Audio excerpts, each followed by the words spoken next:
Oi.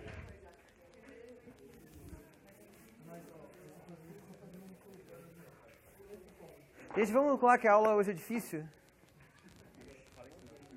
É. E a aula hoje é um pouco complicada. Porque tem... As outras não eram. Agora começa a complicar. Onde que a gente terminou na semana passada?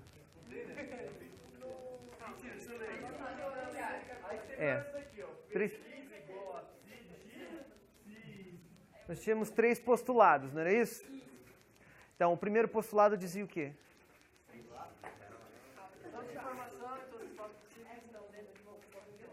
Toda a sua informação sobre um determinado problema está contida numa determinada função de onda. E eu fiz a função de onda em função de x. E por que eu tinha dito que era variável exclusivamente, era uma função exclusivamente da variável x?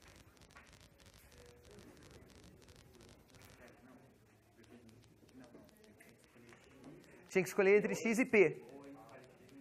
Exatamente, por causa do princípio de incerteza, né? Que eu tinha dito que era ΔX, ΔP maior ou igual a h cortado sobre 2. Na verdade, a gente não chegou em h cortado sobre 2, chegamos num número próximo, né? Porque a gente fez uma coisa qualitativa. Tá? Bom, mas então eu disse que eu tinha que escolher psi de x ou psi de p. Dada uma dessas duas variáveis, há uma função que define o estado do meu problema, que define, então, que pode ser usada para responder todas as perguntas do meu problema. Aí, qual foi o segundo postulado?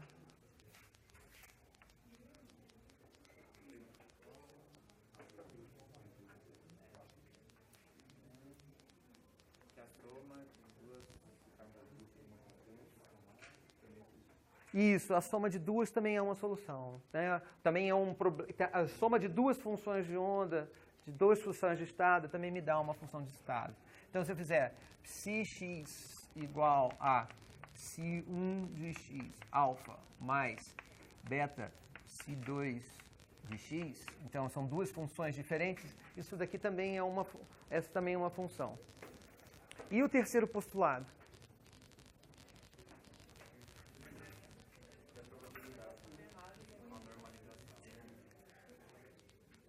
Da probabilidade com a normalização, não é isso? Eu dizia, então, que se eu calculasse, para eu descobrir qual é a probabilidade, por exemplo, de encontrar a minha partícula na posição x, entre a posição x e a posição x mais dx, isso seria igual a psi estrela de x vezes psi de x dx. E que se eu integrar sobre todo o espaço, a integral px de dx, de psi estrela de x, psi de x, isso é igual a 1. Porque eu estou trabalhando com uma função normalizável, a probabilidade, como eu estou somando sobre todas as probabilidades, sobre toda possível probabilidade, tem que dar 1, né? Sobre todas as possibilidades. Certo? Todo mundo lembra disso? Então agora...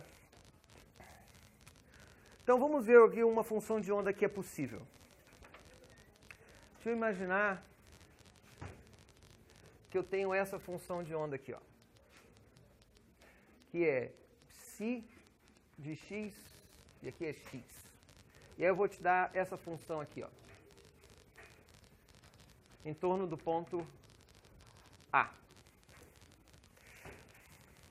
Essa função é uma função razoável.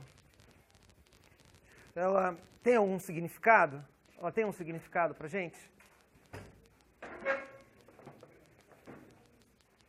O que ela quer dizer? O que vocês, olhando para ela, o que vocês acham que eu posso falar sobre ela? Sobre a partícula ou o problema que ela está designando? Vamos lá, o que o postulado 3 fala para a gente? Se há aqui, ó, aqui em torno, se essa é uma janelinha aqui de tamanho ΔX, né? O que eu poderia falar sobre essa função? Aonde está a maior probabilidade, então, de eu, por exemplo, se isso representa um elétron, de eu encontrar o elétron? Em A. né? Então, essa função está dizendo para mim, olha, existe uma grande probabilidade de você encontrar ele em A. Mas ele também pode estar aqui, ó, aqui, lá, e do outro lado também. A função pode esticar, vai de menos infinito a mais infinito, mas tem um lugar onde ela tem uma probabilidade maior. Ok. Agora, se eu fizer uma outra função assim, ó, psi de x.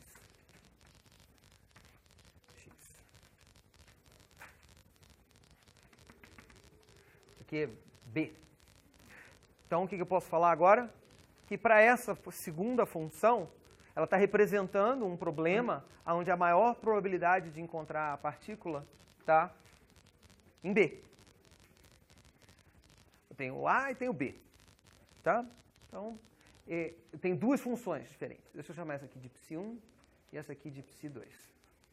Tá bom? Então, são duas funções diferentes. Elas têm interpretações diferentes. Elas representam coisas diferentes. Agora, se as duas são soluções do meu problema, do mesmo problema, eu posso, pelo nosso postulado 2, fazer uma sobreposição das duas. Como essa função estava normalizada e essa aqui também, então, para que eu consiga fazer uma sobreposição das duas e continue com uma função que seja normalizada, eu falei no final da aula passada, os alfas e betas ali, aqueles dois números, tem que ser dois números unitários, dois números que o módulo quadrado deles somados dê 1. Aí você pode brincar com isso em casa. Mas, em princípio, eu posso construir uma função, se eu construir a seguinte função, raiz quadrada de 2 sobre 2 psi1 de x, mais raiz quadrada de 2 sobre 2 psi2 de x. Construir essa função. E agora eu vou fazer o gráfico dela aqui, ó, x. Ela tem a seguinte forma, ó.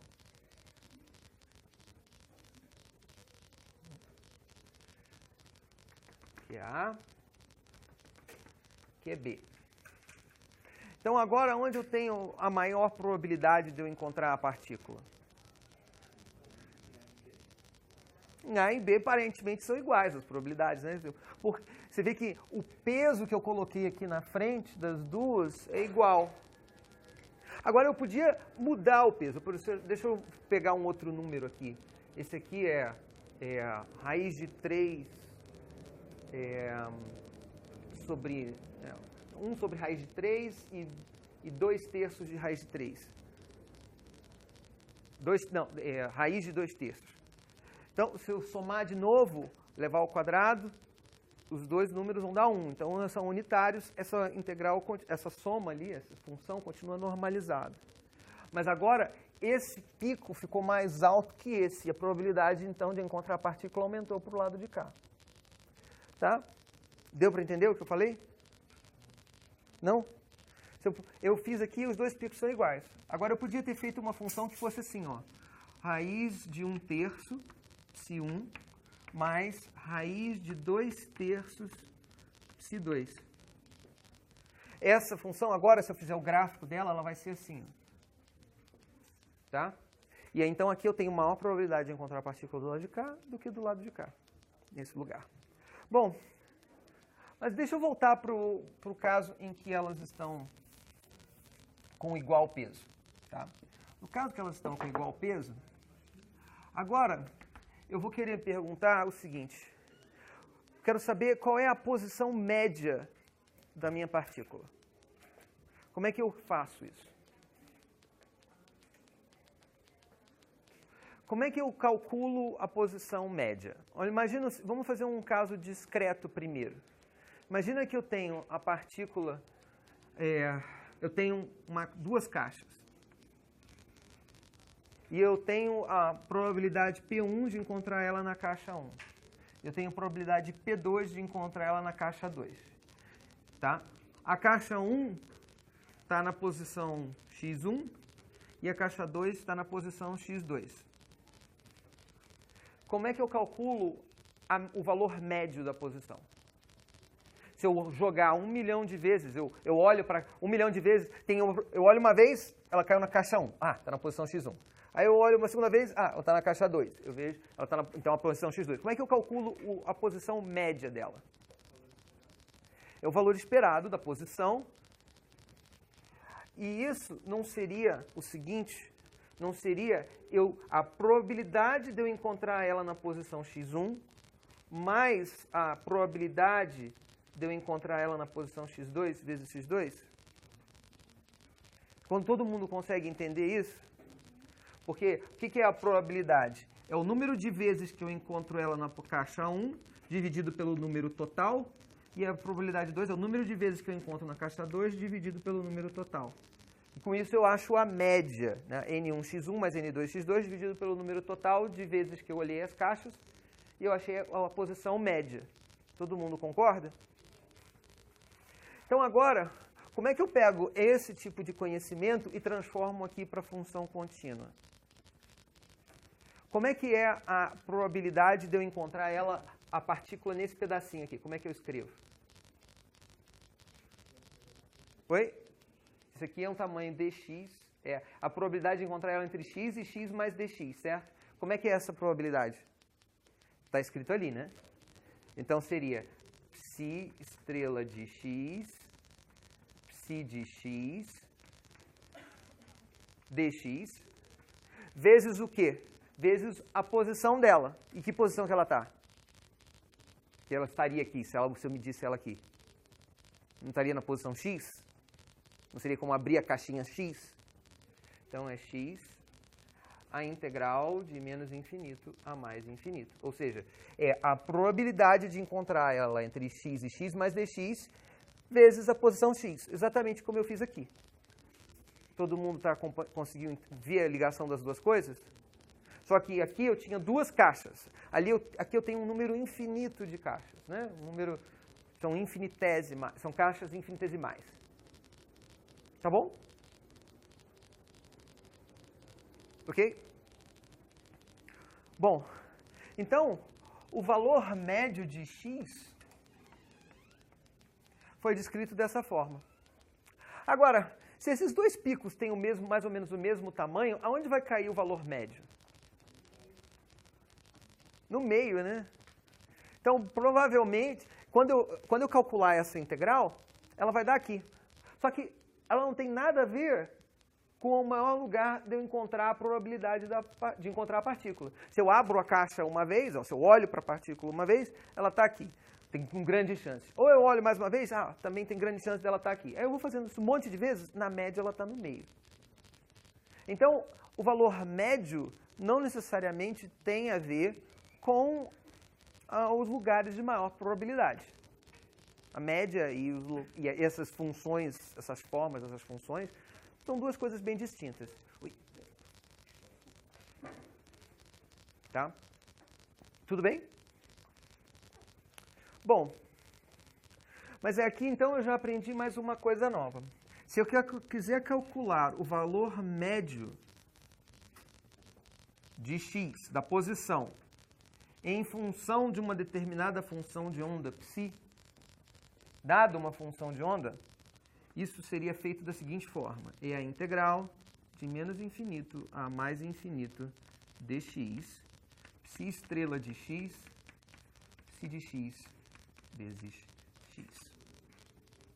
Tá bom? Essa é a maneira de você calcular o valor médio da posição. Bom.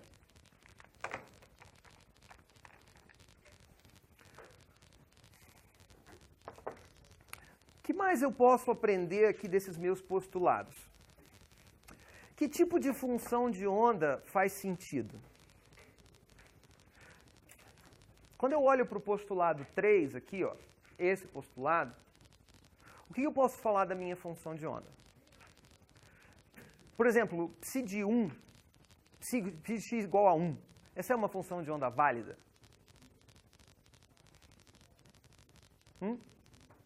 Não, por quê?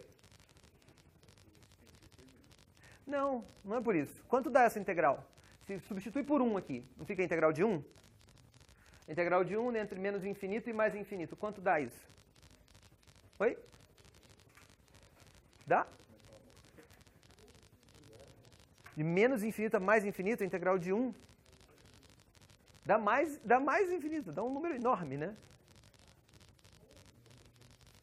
Menos, não é isso? Então dá um número enorme, ela não é normalizada, ela não é normalizada. Se eu pegar uma função psi de x que é assim, ó, psi de x que é igual a exponencial do módulo de x, por exemplo, positiva. Posso até botar um número aqui na frente. Ou seja, ela vai, à medida que x vai crescendo, ela vai crescendo exponencialmente. Ela vai crescendo, vai ficando enorme quando vai para o infinito. Essa função, eu vou poder usá-la para representar um estado? Também não, porque vai dar exponencial de infinito. Quando você fizer a integral daquele x ali, vai ficar exponencial de infinito ali. Ela vai explodir e eu não vou conseguir normalizá-la. Então, em matemática, existe um nome que é o seguinte: toda função que integrada, ela vezes o conjugado dela, integrada, dá um número, tá? É menor que infinito aqui, ó. Ela é integrada de x.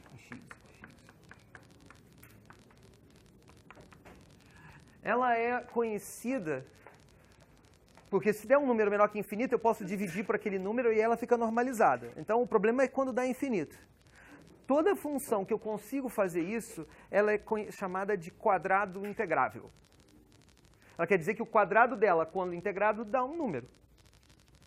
Então, toda função que acontece isso, ela pertence a esse conjunto de funções que é chamado tipo L2, ou quadrado integrável. Quer dizer que eu posso normalizar a minha função. Então, mesmo funções confortáveis e bonitinhas, por exemplo, como 1, né? Ou, sei lá, exponencial de x, é contínua. Essas não vão servir para representar uma função de onda. Porque eu não vou conseguir fazer a normalização da função e construir, assim, a ideia de probabilidade. Tá bom? Agora, um outro tipo de função. Então, funções de onda têm que ser quadrado integráveis. Tem que pertencer a esse conjunto.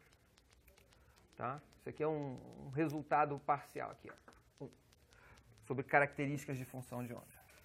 Agora, vamos fazer uma outra coisa. 2. Essa função de onda aqui, olha. Isso aqui, será que pode representar uma função de onda?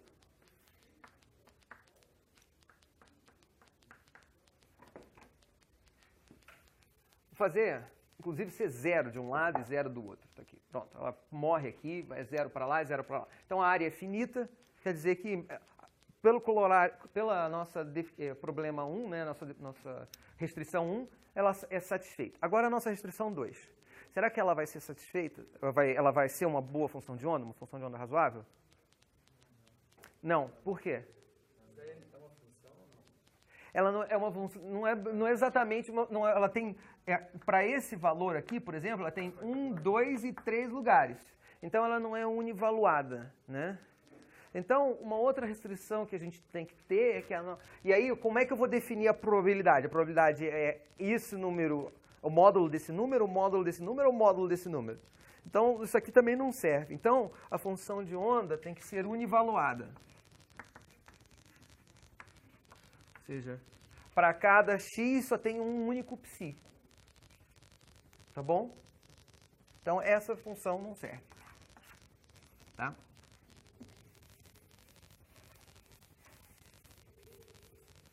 Então, a gente já aprendeu duas coisas interessantes. Agora, e essa função aqui? Ó? Então, a minha função, olha, ela vem, chega aqui, e aí nesse instante aqui ela pula para cá. Ela é uma função descontínua. Será que ela satisfaz os nossos requisitos? Bom, ela é univaluada, ela obedece a essa condição, mas Será que ela satisfaz a questão da função, satisfaz aquela condição 3 da densidade? Aí você pode ter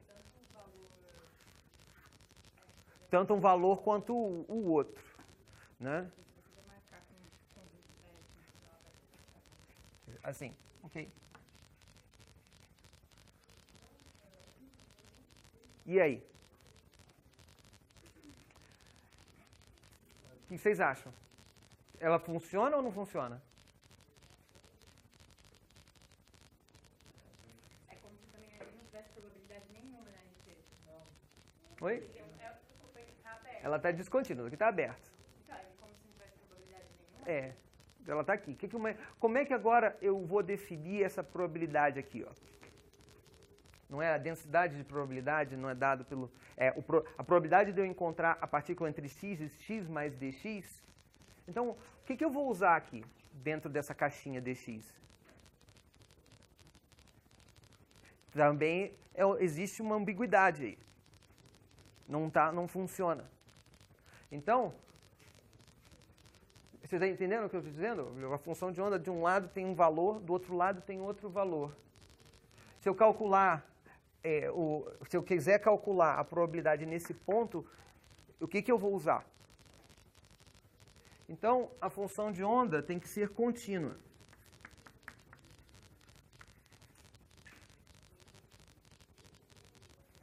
Tá?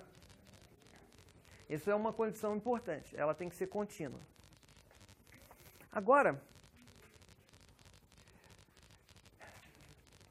eu vou falar... Vocês lembram quando eu conversei com vocês sobre...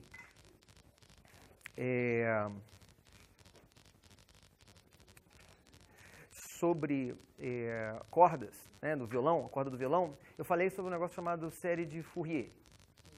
Certo? Então, deixa eu explicar uma coisa assim. Toda função, então, pode ser representada em termos da série de Fourier dela, certo? Não foi isso que eu falei? Então, se eu tiver a minha função de onda psi de x, eu quiser escrever a série de Fourier dela, a série de Fourier dela é feita da seguinte forma. Eu posso representá-la, né? É 1 sobre raiz de 2π da integral de menos infinito a mais infinito dk de e na ikx psi de k. Tá? E o que é esse psi-til de k? Psi-til de k, eu também mostrei para vocês, podia ser calculado assim, era 1 sobre raiz de 2π da integral de menos infinito a mais infinito dx de e na menos i kx psi de x. Deixa eu ver se eu não errei o sinal, se eu não troquei o sinal. Isso. K é menos i kx, está certo. Bom, então, dada essa função psi de x, eu posso encontrar uma outra função psi-til de k. Ok. Tudo bem? Bom. Agora a gente viu o que representa o k mesmo, hein? O que era o k na corda do violão? Não, isso é da constante da mola. Não é... O que era o K? Não era o chamado número de onda? 2π sobre lambda. O K era 2π sobre lambda. Tá bom? E a gente viu o seguinte. A gente viu na semana passada também que o momento tinha uma relação com o K, né? Como é que era? O momento da onda, a gente escreveu como HK. Todo mundo lembra disso? Então, se eu substituir uma coisa na outra, né? H, cara, é H sobre lambda, perdão. H sobre lambda. Então, se eu substituir uma coisa na outra, o que eu vou encontrar? Eu vou que K é igual a 2π sobre lambda. E P também pode ser escrito agora aqui, ó. P lambda é igual a H sobre P. Tá? Então, agora eu vou jogar aqui, ó. K vai ficar igual a 2π sobre H vezes P. Certo? Ó, esse cara entrou aqui embaixo, o P foi para cima, e aí então eu escrevi essa expressão. H sobre 2π aparece tantas vezes... Então eu encontrei que o momento P é igual a H sobre 2π vezes o número de onda. Agora, o número H, que é a constante de Planck, dividido por 2π, aparece tantas vezes na mecânica quântica que ele ganha um símbolo especial. É H cortado. É o número H dividido por 2π. Isso é H cortado K. Tá bom? Bom, então agora quando eu faço a transformada de Fourier, eu escrevi, na verdade, esse cara aqui, ó, é psi de P. Agora, K não está ligado com P? Isso é psi de P, que é igual a 1 sobre raiz de 2π da integral dx de menos infinito a mais infinito de E na menos I P sobre H cortado, P vezes x sobre H cortado, psi de x. Essa é a maneira de, a partir da função de onda escrita na base, das posições, escrita com posições, você encontrar a função de onda na base dos momentos, através da transformada de Fourier da função. Tá? Então, olha, eu te dei a função de onda em posição. E agora eu estou construindo uma função de onda em momento. Tá? Com a transformada de Fourier. Tudo bem? Não? Oi? Não. Não, vocês sejam sinceros. Se vocês não entenderem nada, vocês me parem.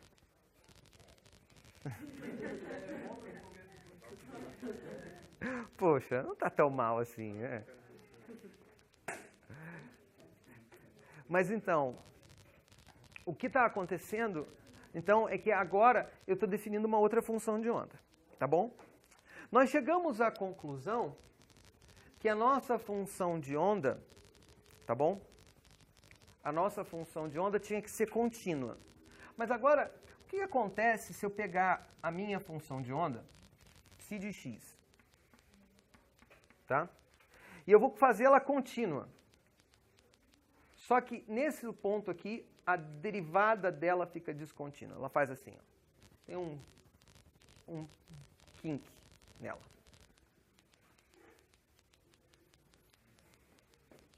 Ela obedece todos os nossos critérios, ó. Ela é integrável, ela é univaluada, ela é contínua, mas agora ela tem uma descontinuidade na derivada dela. A derivada era positiva, de repente, instantaneamente ficou negativa.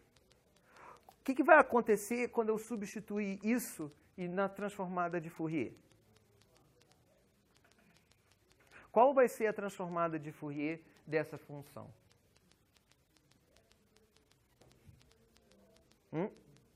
Diga. Porque eu não disse que eu podia representar a função de onda tanto como a variável posição, como a variável P. E eu hoje de manhã, hoje de tarde, eu tentei mostrar como você faz a coisa sem base nenhuma e não deu certo. Então para vocês eu estou ensinando de uma maneira diferente. Eu estou mostrando, primeiro, como você vai de uma representação, a função de onda na posição x, para uma outra representação, a função de onda na posição p. Com sorte, no final da aula, a gente faz a coisa geral. E a maneira de você ir de um para outra é através da transformada de Fourier. Tudo bem?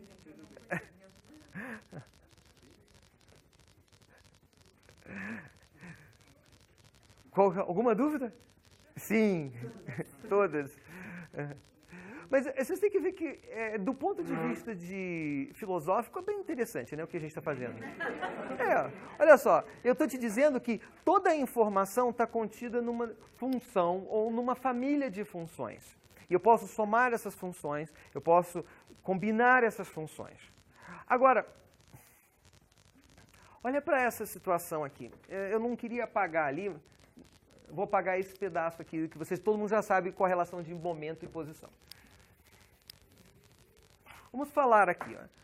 Imagina que eu tenho meus eixos coordenados aqui, ó, x e y. E aqui eu tenho um vetor v. Tá bom? Como é que eu escrevo v em termos desse eixo coordenado? Então aqui eu tenho um vetor unitário, é x. Aqui eu tenho um outro vetor unitário, é y. Certo? Aqui eu tenho a projeção de v na direção x e a posição de v na direção y. Tudo bem? Então eu poderia escrever v como essa projeção, sei lá, é o número A, e aqui é o número B. A é x, mais B é y. Certo? Agora, o vetor v é o vetor v. Se eu pegar um outro conjunto de eixos coordenados, por exemplo, deixa eu apagar aqui para não ficar sobrecarregado. Se eu pegar agora esse conjunto de eixos coordenados aqui, ó, é o y' e aqui eu tenho o x'. Foi uma outra escolha de eixos, não foi? Mas o v continua sendo o mesmo vetor v. Só que agora ele tem uma representação diferente.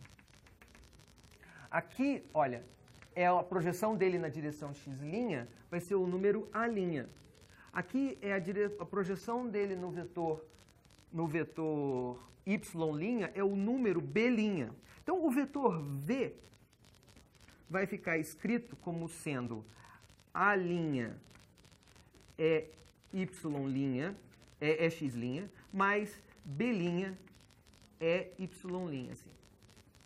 Agora, esses números são diferentes, mas eles representam essa combinação e essa combinação representam o mesmo vetor. Da mesma forma, as funções de onda vão se comportar. A função de onda, ela existe, ela é uma característica do problema. Agora, ela pode ser escrita de várias maneiras diferentes, como se fosse uma escolha de uma base diferente. Uma escolha possível é a base de posições. Uma outra escolha possível é a base de momentos, dos momentos da partícula. Eu não posso misturar x e p, mas eu posso escolher uma ou outra. E no instante que eu escolho uma ou outra, é como se eu estivesse escolhendo um eixo coordenado. Professor, você não pode misturar, porque você não pode saber ao mesmo tempo uma e outra? Exatamente. Eu não consigo saber ao mesmo tempo uma e outra. Aí você não consegue fazer uma combinação linear das duas. Eu não consigo definir ao mesmo tempo a minha base. Porque quando eu encontro... o que significa os vetores de base de posição? Significa que eu sei que a partícula tem uma parte dela está exatamente... A função de onda tem uma componente dela exatamente nessa posição. Uma componente dela exatamente nessa. Mas no instante que eu falo exatamente nessa posição, eu perco toda a informação do momento associado. Então eu tenho que escolher uma representação. Vai ficar mais claro, eu vou fazer um problema de fenda dupla de novo. Mais um.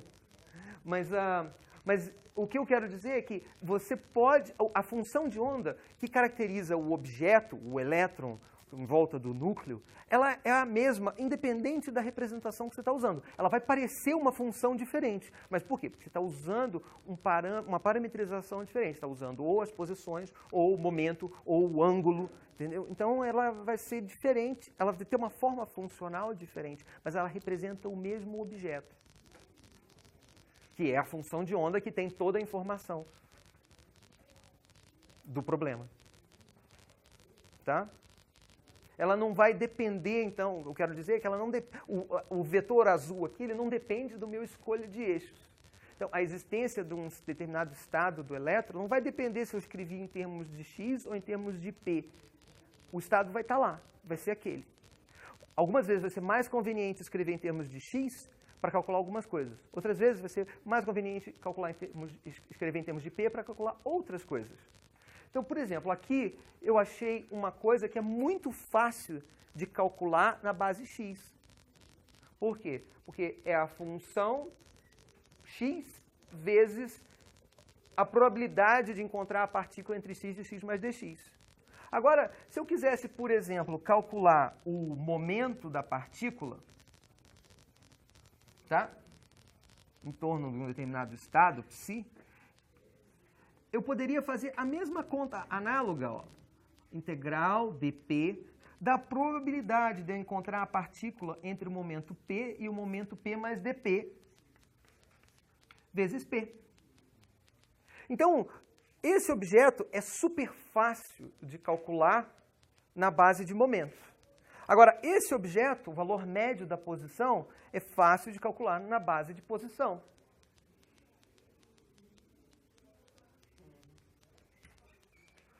O problema é quando, às vezes, você tem que calcular o P na base X. Mas você entendeu o que eu quero dizer? Que a função é a mesma, mas alguns objetos são mais simples numa representação do que em outra. Tá? Quer dizer, a função de onda, psi, é a mesma, mas ela se escreve como funções diferentes. E a maneira de você ir de uma representação para outra é usando a transformada de Fourier. Então aqui, olha, se eu te dou a função de onda na posição x, eu consigo agora escrever a função de onda na posição p. Agora, o que vai acontecer quando eu tiver esse kink, né, essa descontinuidade na derivada? E eu fizer a transformada de Fourier dessa função psi de x. Como é que vai ser a cara dessa função transformada de Fourier? Ela vai ter uma descontinuidade. Essa coisa aqui, olha, vai fazer com que a minha função psi de p, na hora que eu fizer um gráfico dela, tá? Que ela seja descontínua. E aí eu caio naquele problema do parágrafo da condição 3. Então, a função de onda tem que ser contínua. Mas, além disso, a derivada dela tem que ser contínua.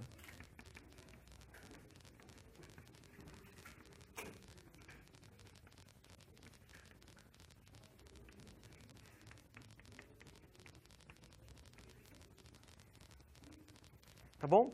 Então, esses aqui são os 3 primeiros postulados da mecânica quântica sobre a função de onda. Existem funções de onda, elas obedecem o princípio de superposição, que é o postulado 2. Agora a gente interpreta o quadrado, a norma quadrada da função de onda como a densidade de probabilidade de coisas acontecerem. Agora, nem todas as funções servem para ser funções de onda. Algumas são melhores que outras. Mas mesmo assim, todas têm que ter. Primeiro, todas têm que ser em quadrado integráveis para poder usar a ideia de densidade de probabilidade. Todas têm que ser univaluadas para você poder, de novo, associar com a probabilidade. Ela tem que ser contínua e a derivada dela também tem que ser contínua. Tirando essas 4 coisas, qualquer função serve como função de onda. Ela pode não ser uma solução do seu problema, mas ela é uma função de onda tão boa quanto qualquer outra. Tá? Ok? Diga. Aí eu tô, por exemplo, eu estou integrando menos infinito a mais infinito. Uhum. Eu não poderia, por exemplo, numa que tem uma continuidade, fazer, por exemplo, um espaço que ela seja contínua e usar ela ali? Mas quando você só usa num lugar, você está dizendo que com certeza ela tem que ser encontrada naquele lugar. Então, por exemplo, de novo eu vou apagar aqui no meio, já que todo mundo já sabe GA. Então, vamos lá. Imagina o seguinte, eu tenho uma caixa de paredes infinitamente duras. Então, com certeza, na hora que eu coloco a minha partícula lá dentro, ela está dentro daquela caixa. Eu fecho a caixa, ela está lá dentro daquela caixa. Ela não pode fugir, fechada aqui dentro. Então, nesse caso, as integrais todas vão aparecer entre 0 e A. Entre 0 e A, por quê? Porque eu tenho certeza absoluta que a partícula está dentro da caixa. Então, essa integral tem que ser... Essa integral aqui, perdão. Essa integral tem que dar 1, mas no intervalo de 0 a A.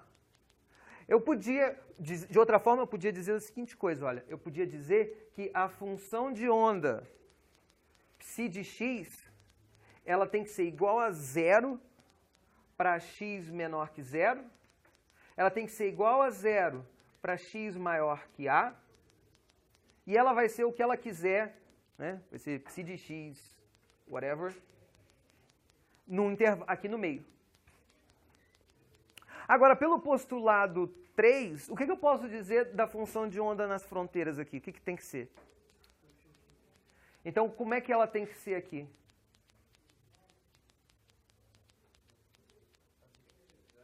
Ela tem que ser 0. Então, ela vai fazer assim, ó.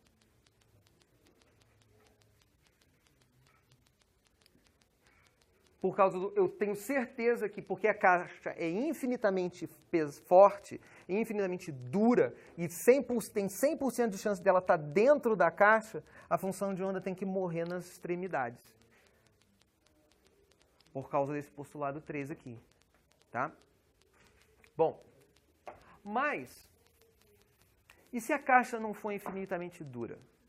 Se existir uma chance, ela é um gel, tem uma chance da partícula entrar dentro da parede. Aí, eu não posso parar a integral entre 0 e A. Eu tenho que fazer de menos infinito a mais infinito. Por quê? Porque a função de onda não tem que morrer ali na parede. Ela pode ter um rabo que está entrando para dentro da membrana, para dentro do gel. Certo?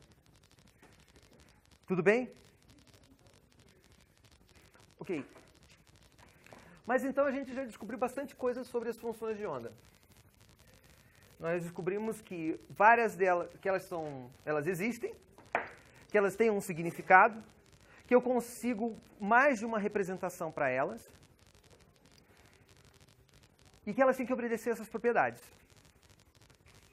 Bom, agora que eu já fiz isso, eu vou me perguntar a seguinte coisa. Como eu faço uma medida? O que é fazer uma medida? Então, quando você mede, por exemplo, a posição de um objeto, como é que você mede? Você tem uma bola, como é que você mede a posição dela? Você olha para ela. Você põe um eixo coordenado e diz, ela está ali, certo? Só que quando você está fazendo um experimento, você não, com um elétron, por exemplo, você não tem a luz para bater nele e sair. Você tem que, de alguma forma, preparar uma engenhoca para medir a posição dele. Qual é a engenhoca que você prepara? Uma barreira. O que é isso? As ondas estão vindo aqui, olha. Tem uma onda de probabilidades que está vindo aqui. Agora, no instante em que a onda passa por aqui, que eu sei? Eu sei a posição. Eu não vou saber nada do momento, né? Ela pode... Porque lembra que as ondas difratam, assim? O momento dela vai ficar para todas as direções. Mas, nesse instante, eu sei a posição da onda. Certo? Então, agora eu posso chegar e tentar escrever a posição, como é que seria essa função de onda. O que aconteceu no instante em que eu medi a função? Como é que era a função aqui e como é que ela ficou aqui? Como é que eu escrevo uma onda plana? O que é uma onda, que é uma onda plana? Essa é uma onda que tem um momento muito bem definido, assim, olha, tá vendo? Ela tem ela é uma onda que vai oscilando. Cada coisa dessas aqui é um máximo ou um mínimo. Tá vendo? Da onda. Essa tem e como essas ondas eu desenhei exatamente com um espaçamento igual, o que quer dizer sobre o comprimento de onda dessa onda? É um comprimento de onda bem definido. Então, essa coisa aqui, olha, pode ser escrita da seguinte forma, ó. Psi de x é igual a um número e na ikx. 2π sobre lambda, porque tem um comprimento de onda super bem definido. Certo? Então, essa daqui é uma função que no espaço de momento, ela é muito bem definida. É psi de k, ou psi de p. No espaço de posição, ela está espalhada por todo o espaço.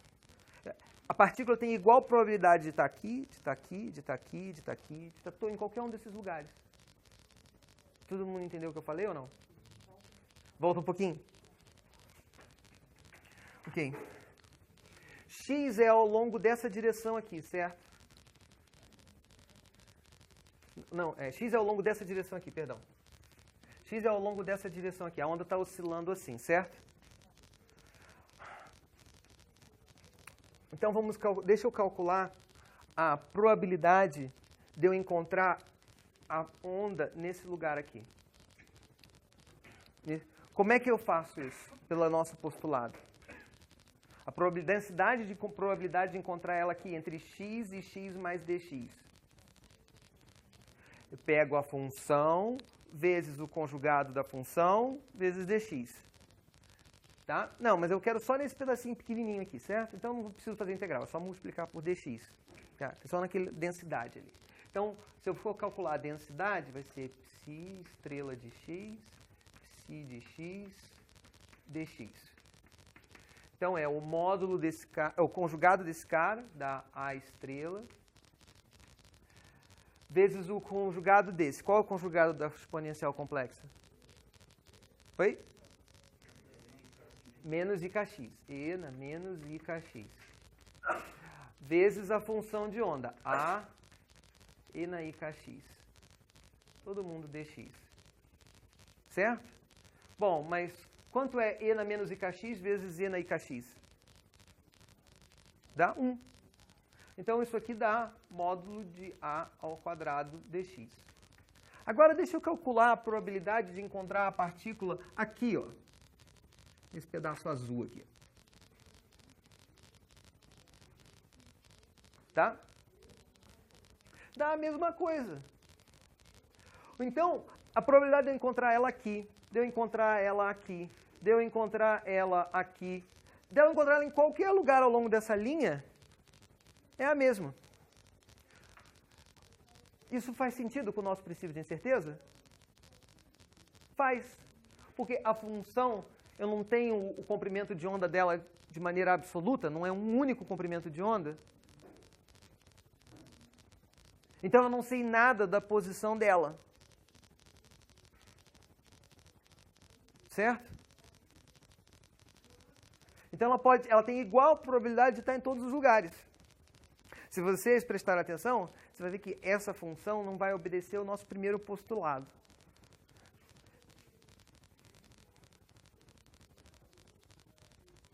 Então, na verdade, eu vou ter que dizer que a função ela decai assim no infinito.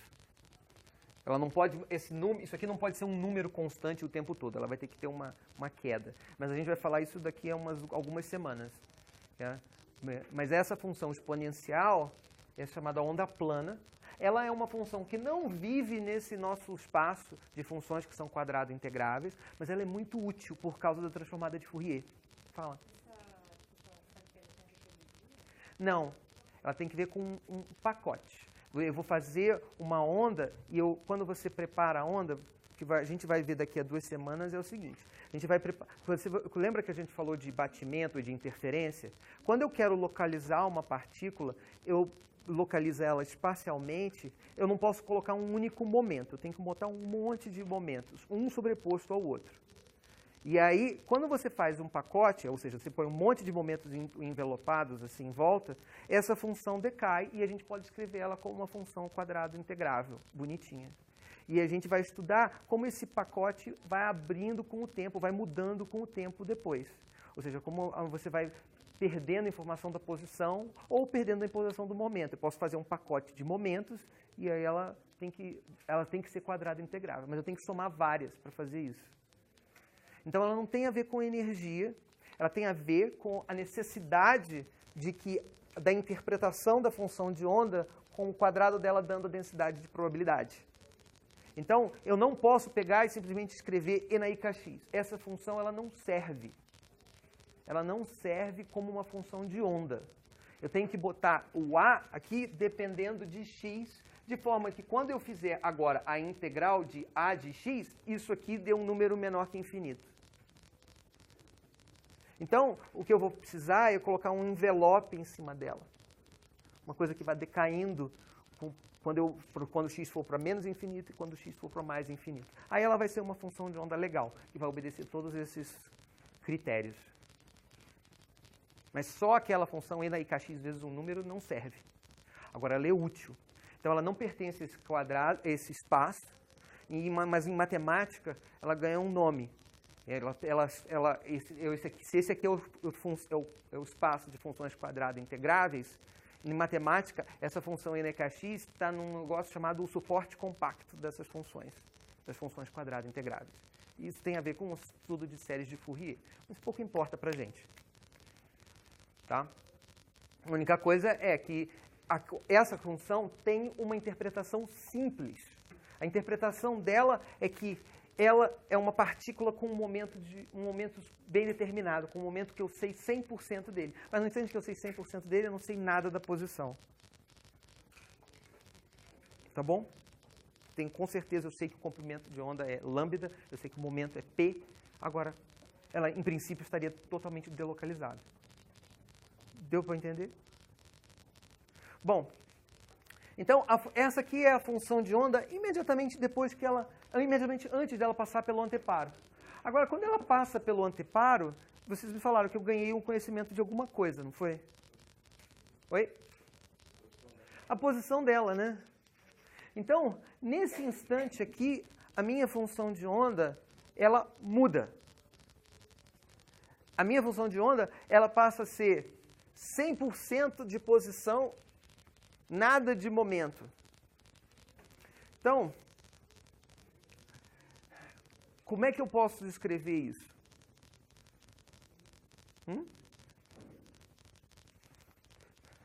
Vamos ver assim. Oi? Vamos fazer ela assim, olha. Vamos dizer que essa aqui é a posição A mais DY. Certo? Ela está aqui. Ela está, então, na posição A, ao longo desse eixo aqui. Foi isso que eu medi.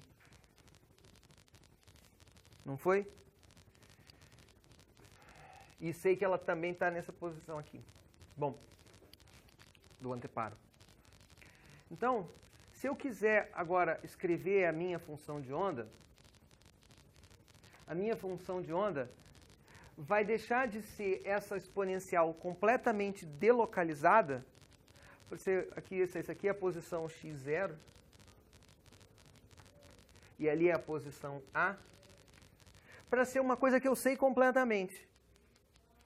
Ela, por exemplo, ela vai ser 1 vezes um número, 1, naquele ponto, e 0 em todo o resto, por exemplo. Essa função, será que essa função vai obedecer o nosso critério? Os nossos critérios? Então, ela é 1 nesse ponto, e a minha função, para todo x diferente de x0, todo y diferente de a, isso dá 0. Será que essa função vai obedecer os nossos critérios? Oi? Não, tudo bem, ela não vai ser contínua, mas diz que ela é muito pequena. Ela, em vez de fazer assim, ela vamos dizer que ela vai ser uma gaussiana muito estreita ali em volta. Ela pode ser contínua. Eu posso fazer ela contínua e tomar o limite do a indo para 0. Do espaçamento, né, do dy ali indo para 0. Tá? O que acontece, então? Será que eu vou obedecer todos esses meus critérios? Vamos olhar aqui. Qual seria o valor da integral?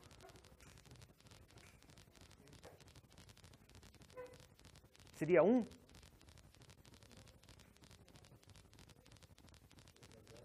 Dá 0. Por quê? Porque ela só é diferente de 0 em um único ponto.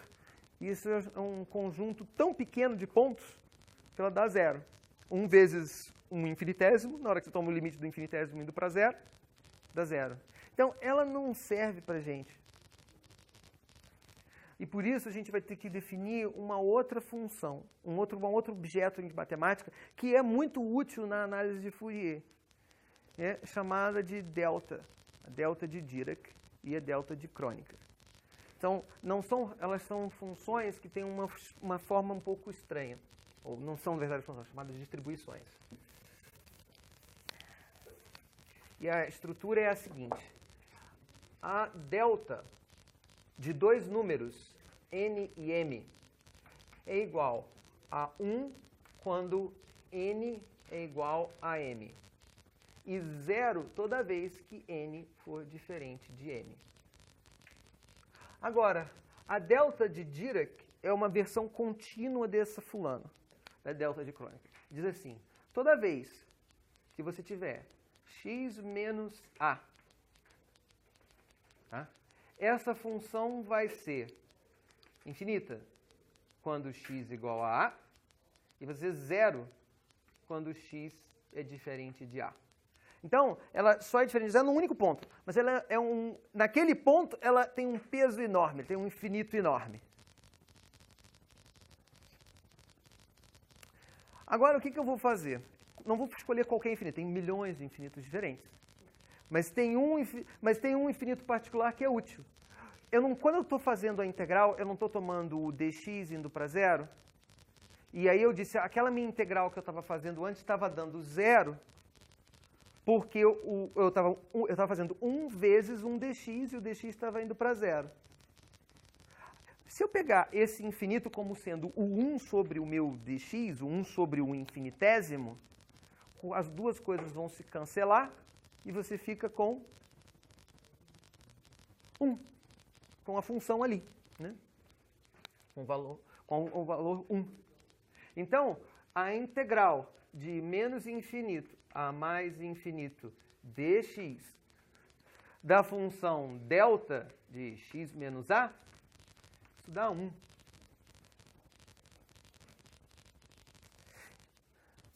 Agora, por que você define uma função dessas? Porque essa é uma função legal. Porque ela faz o seguinte, olha só. Imagina que você tem uma integral.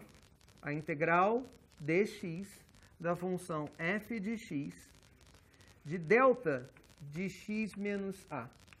Qual é o resultado dessa integral de menos infinito a mais infinito? A função é 0 em todo lugar, menos em um único lugar, que ela é quanto? Ela é infinito naquele ponto, mas ela é um infinito que exatamente cancela esse dx. Então, se você lembrar assim, como é que você faz o negócio da integral, né? Você pega a integral, você divide, tem a sua função f de x, e você divide em pedacinhos. Esse pedacinho aqui, olha, essa é a área que você está fazendo, né? É f calculado nesse ponto A, vezes o dx, o delta x, certo? Agora, a minha delta, ela vai valer 1 sobre delta x nesse ponto A. Então, esses dois cancelam. E você encontrou que o resultado dessa integral é quanto? F de A.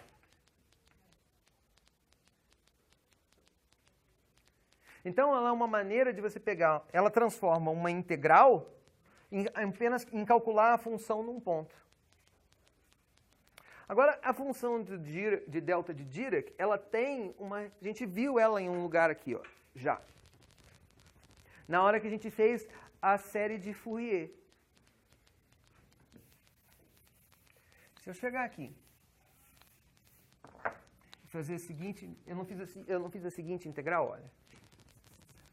Integral dx de e na menos i kx. Certo? Ou x menos a. Perdão, vou fazer assim. X menos a, 1 sobre 2π. Integral de menos infinito a mais infinito. Quanto dá aquela integral se x menos a é diferente de zero? Oi? Não é uma coisa que oscila super rápido? Vai ter partes positivas, vai ter um monte de parte negativa. Vai ter a parte imaginária positiva, parte imaginária negativa. Mas elas oscilam tão rápido que elas dão zero. Agora, quando o x é igual a A, o que acontece? Oi? Ah, a integral é em K, perdão. Quando zero for igual a quando x for igual a o que vai acontecer? Isso aqui dá 1, e eu fico com a integral, que vai dar quanto? Esse infinito aqui. Essa aqui é uma outra maneira de escrever a função delta de x menos a. E por isso que essas funções aparecem toda hora que você está fazendo séries de Fourier.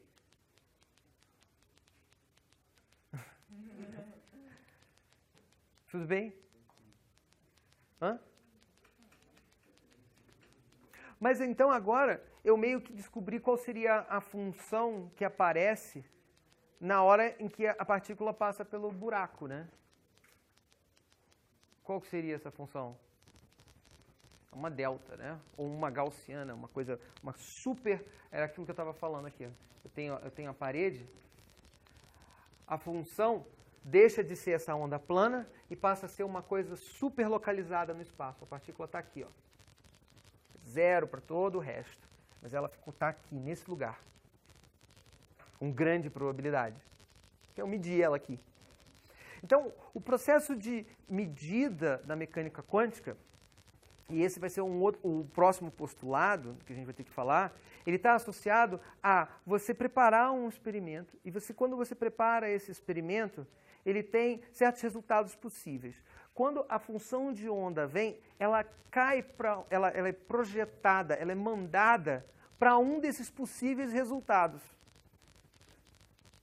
E o melhor que a gente pode fazer é medir a probabilidade, ou calcular a probabilidade de obter um resultado específico. Um daqueles resultados. Tudo bem?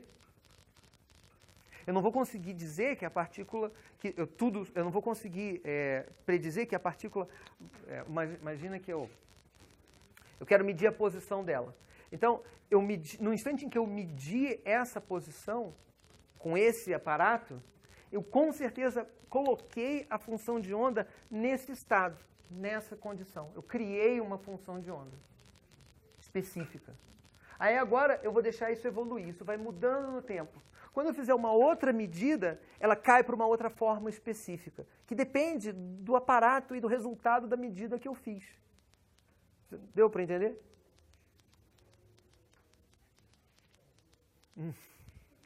Fala.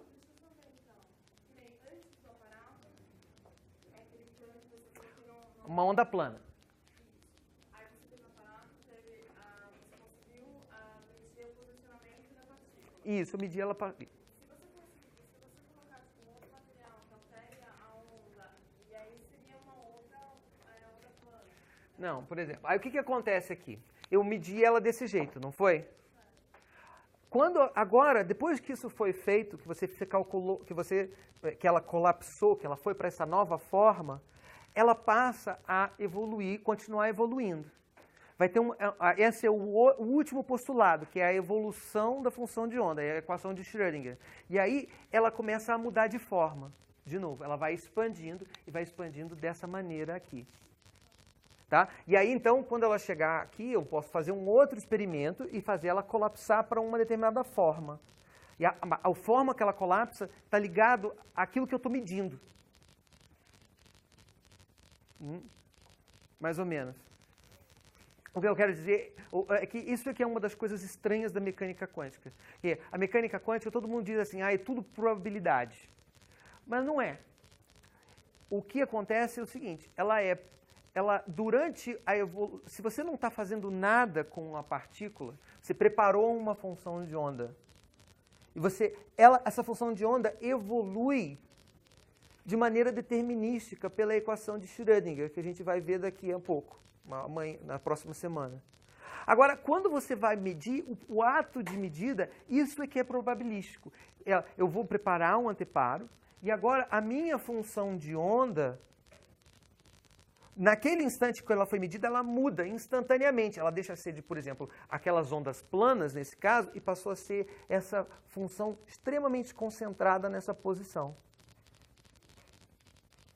Agora, a partícula continua andando, essa função evolui, mas ela evolui de uma maneira determinística, usando uma equação diferencial, que é a equação de Schrödinger.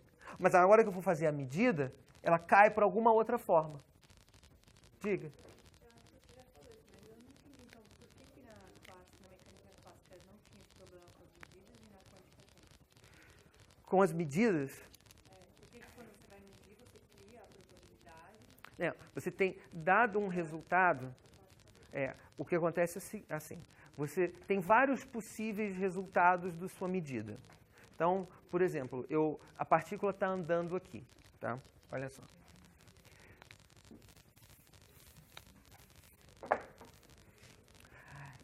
Deixa eu imaginar que eu construí a seguinte função de onda, φ de x, e a função é essa daqui, ó. É uma função sino em torno da posição A. Se eu preparar um anteparo, um experimento, para medir a posição da partícula, o que vai acontecer é o seguinte, ela pode estar em qualquer lugar aqui. Agora, aonde ela vai aparecer, o que vai aparecer no meu medidor, no meu sensor,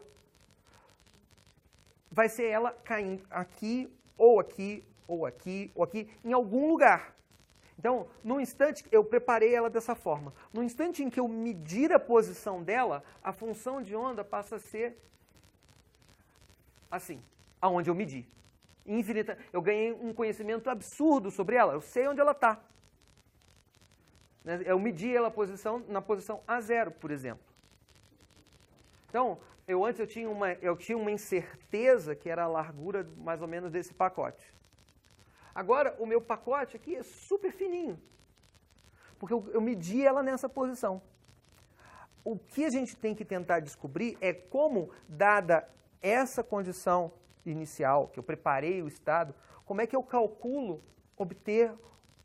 a probabilidade de obter esse valor para a posição dela, por exemplo.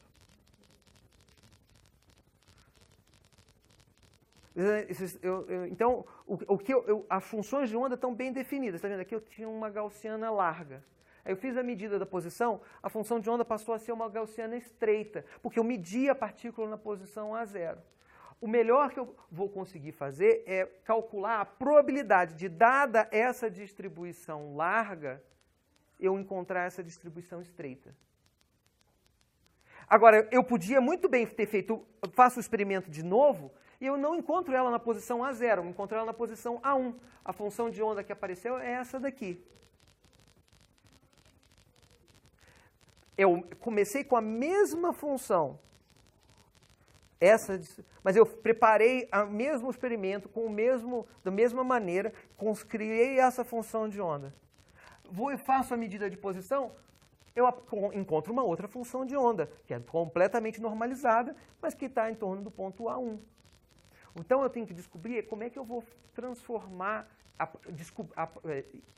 classificar ou identificar a probabilidade de obter essa resposta A1 para a minha medida. Não. Enfim. Oi? Fala. Para as ondas serem planas antes do anteparo, a distância entre o foco...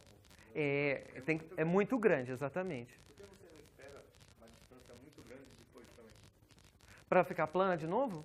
Mas você não vai ter a posição do mesmo jeito. Aí eu não vou ter mais a posição dela de novo, ela virou plana de novo. Certo? Então, o que acontece, assim, o que eu estava dizendo para vocês era o seguinte. Aqui eu preparei esse estado. A função de onda está bem determinada. Fiz uma medida de posição, ela ficou dessa forma. O que a gente vai calcular daqui a 2 semanas é que se agora eu começo com a minha função nessa forma e deixo o tempo passar, a função vai abrindo, ela vai expandindo. Eu vou aumentando a minha incerteza. Lembra que as minhas ondas elas iam expandindo? Então essa distribuição ela vai aumentando. Tá? Então, o objetivo do próximo postulado é descobrir como é que, dado uma função inicial e uma função que aparece depois que você faz a medida, como é que você calcula a probabilidade de você encontrar esse resultado da medida. Aqui eu medi a posição e encontrei A1, mas antes eu tinha medido A0, a posição A0. E esse é o postulado 4. O postulado diz assim.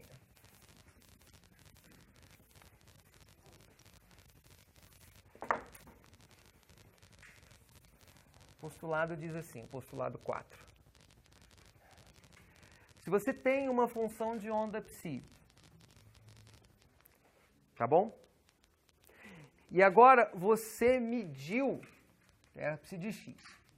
E você mediu, tá? A partícula numa determinada posição, numa determinada coisa, no momento, que a partícula foi para a função de onda φ de x, a probabilidade disso acontecer, ok? Eu medi, a função estava aqui, tá bom?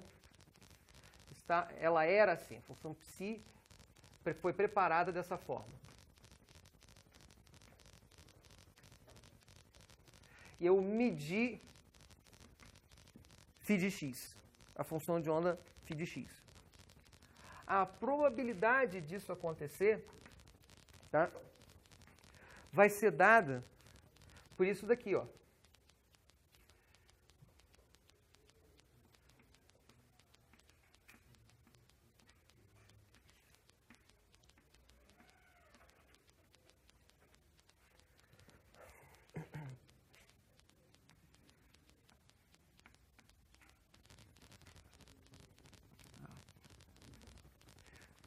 Deixa eu ver. Isso. Eu não vou chamar de. Não vou chamar de probabilidade, não. Deixa eu dizer que isso aqui é uma densidade de probabilidade. Né? Isso aqui ao quadrado, né? O módulo quadrado disso é que é a probabilidade.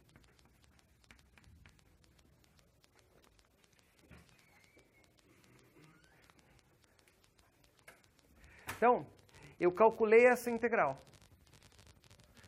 Essa aqui foi o resultado da função de onda da minha medida. Essa daqui é como ela estava antes. A probabilidade de eu medir isso é dada fazendo essa integral, pegando esse número, que apareceu um número, tirando o módulo quadrado dele. Tá bom? Não. Não, porque eu sou postulado, estou te dizendo.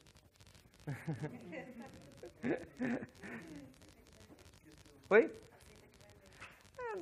Não, aí que tá.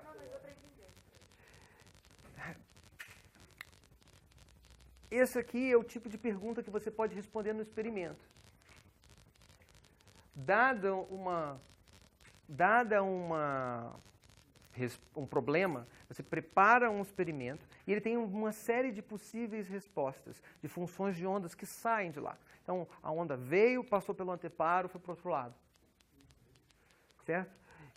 A projeção, ou seja, essa integral, essa é a projeção da função que tinha antes, com a função que vem depois da medida, isso te dá a probabilidade.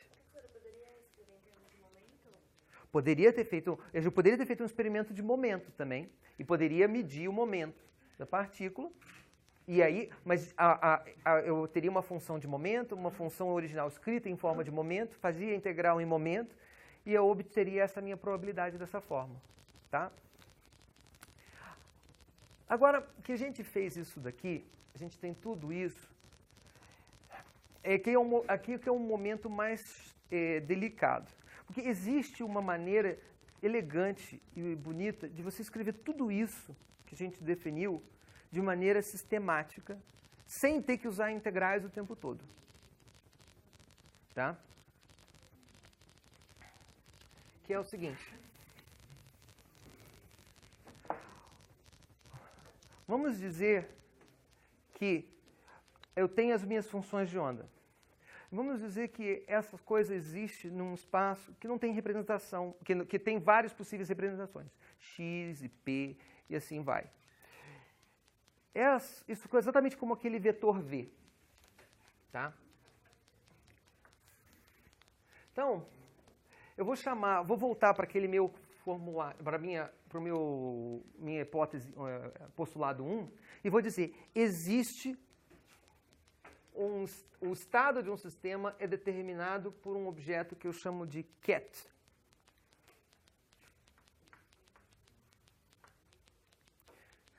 Ele não tem uma forma definida, ele é um vetor. Ele é um vetor num espaço.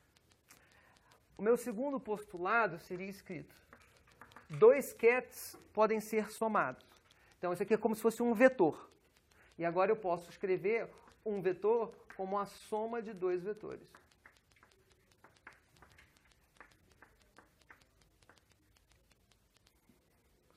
Agora, quando você está fazendo quando você está lembrando em GA, né?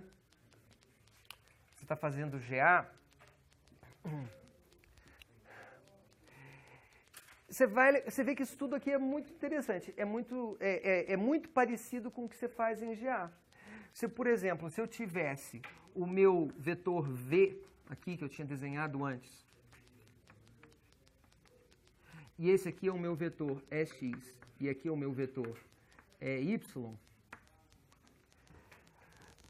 eu posso escrever V como sendo alfa é X mais beta é Y, certo? Eu posso escrever dessa forma. Agora, como é que eu calculo o alfa? O que é aquele número alfa? O que é o número alfa? Como é que você calcula esse número aqui? Ó? Esse número alfa é esse número aqui, né? Alfa. Se eu pegar isso aqui, é um triângulo retângulo, não é? É um triângulo retângulo, certo? Alfa é esse tamanho aqui, certo? O tamanho desse cateto. Esse aqui é a hipotenusa. Então, alfa, eu poderia escrever como o tamanho da hipotenusa, que é o módulo de V, vezes cosseno de θ. Certo? Agora, isso daqui eu posso escrever de uma determinada forma. Como é que é? O que é isso? Como é que era a ideia de produto escalar de dois vetores? Isso. E qual era o módulo do E de x? 1. Então, alfa pode ser escrito como o produto escalar de V com E de x. Da mesma forma, o beta pode ser escrito como o produto escalar de V com E de y. E qual que é o tamanho, como é que eu calculo o módulo de V? Oi? Como é que eu calculo o módulo de V?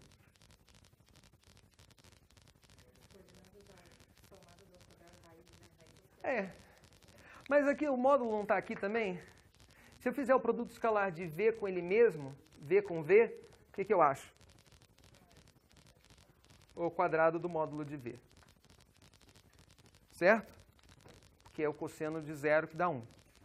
Então, você vê que o produto escalar ele parece ser uma coisa importante. O produto escalar pega dois vetores e leva num número. Certo? Ok. Agora, a gente aqui está trabalhando com funções. Só que nós encontramos um objeto que pega duas funções, olha, tá vendo? Apareceu aqui, que pega duas funções e leva num número, não leva? Aqui eu tinha dois vetores e levei eles num número. Agora aqui eu tenho duas funções e levo ela num número. Diga, qual a sua dúvida?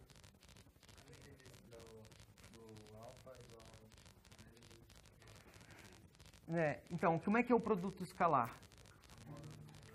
É o módulo do primeiro vezes módulo do segundo vezes o cosseno do ângulo entre os dois. O cosseno deles é esse ângulo aqui.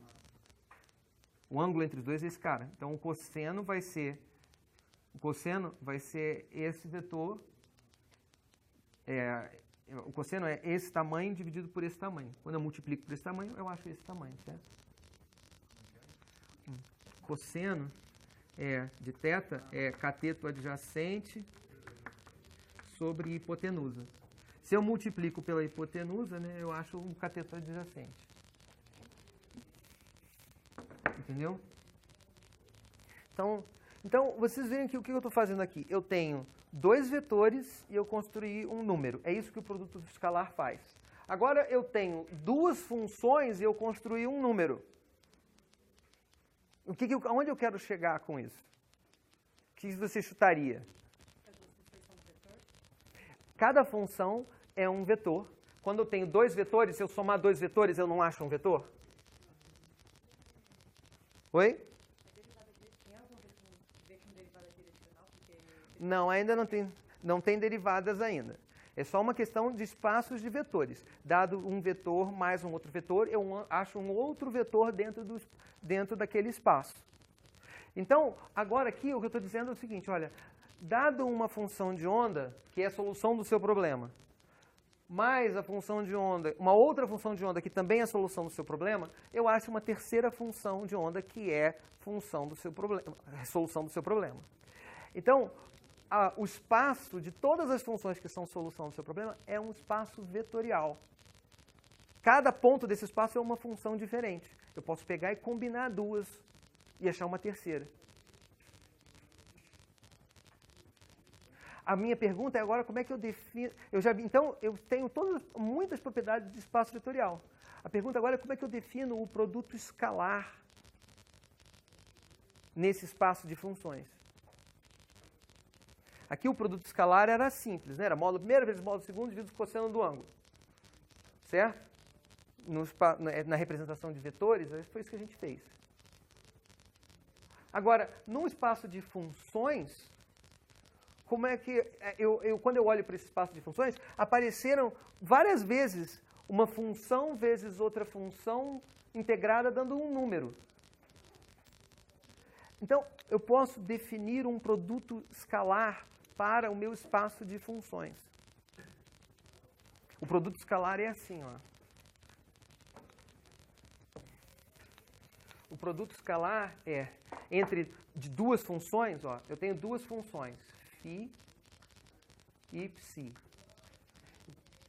Ele é definido como a integral dx de φ estrela de x, ψ de x.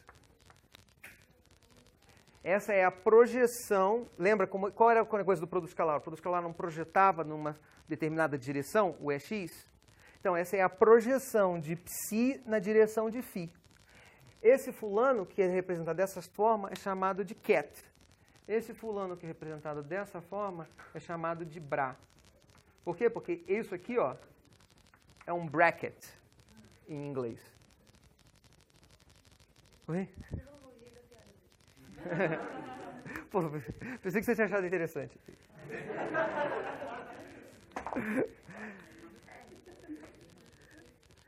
Então, essa função... Então, essa maneira aqui, isso daqui, é a maneira de... Isso aqui, se você seguir os passos, seguir a matemática, é a maneira de definir o produto escalar para o espaço de funções.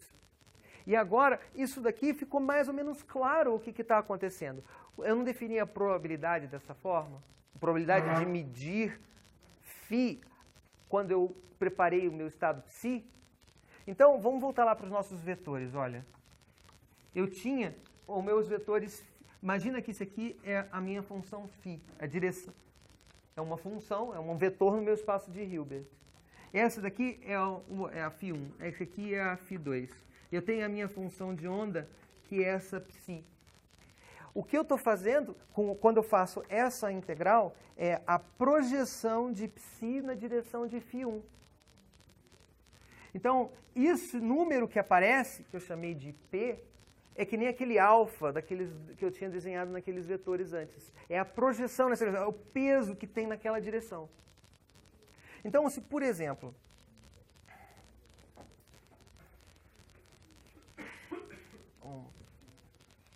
isso aqui eu vou apagar aqui, né? Se eu, por exemplo,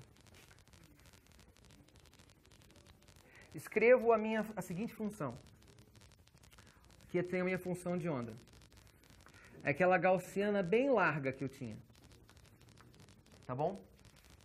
E aí, depois, essa aqui é a minha função psi.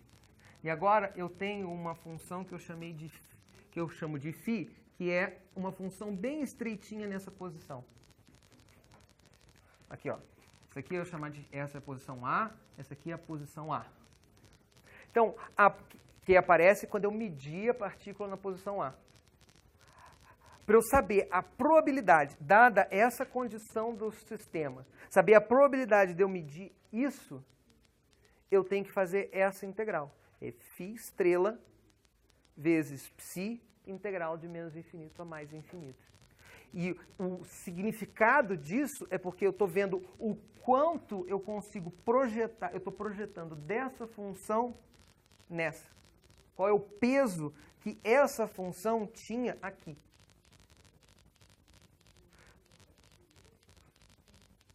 Não, entendeu? Então, o problema da medida na mecânica quântica é um problema, ele é chato, porque é nesse momento é que aparecem as probabilidades. Porque se não fossem as medidas, você teria sempre a evolução de ondas, dessas funções de onda psis. Mas no instante que você mede, elas são projetadas em outras coisas. E essa projeção, essa é que é probabilística. Oi?